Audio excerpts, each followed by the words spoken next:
IFW, the international voice of freight and logistics.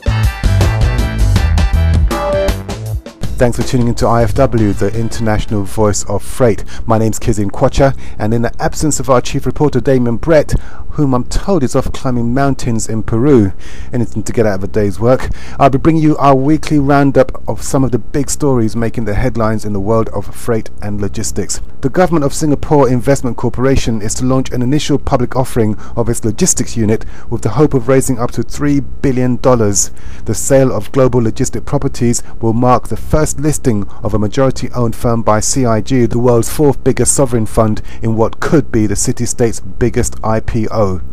Ferry operator P&O Ferries has warned employees that up to 15% of its Dover workforce may lose their jobs in a major restructuring of the firm. In a letter to senior staff seen by IFW, CEO Helen Diebel said any proposed job losses will be subject to a full consultation and may be phased in over time. Human error on board the cargo vessel Collegiate 3 is said to have caused last month's collision with a container ship that closed India's biggest container port for more than a week. According to local reports, the Directorate of General Shipping said the Collegiate 3 navigated the port's entry channel at the wrong time and at the wrong angle, resulting in it blocking the entire length of the channel.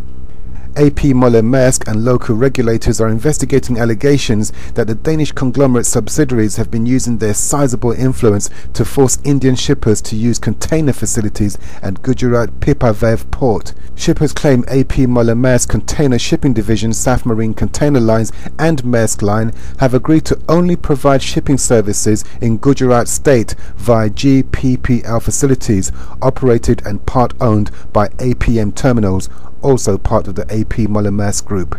And finally, it's been claimed that lines and their depot agents are forcing shippers to pay increasing fees for damage to containers in what amounts to a new stealth surcharge. A survey by the Hong Kong Shippers Council, exclusively revealed to IFW, found that the size and frequency of fees charged for box damage had been increasing, and shippers were being charged for damage they were not liable for.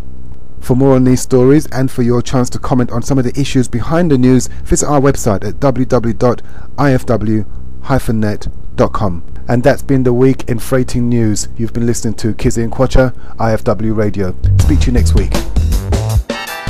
IFW, the international voice of freight and logistics.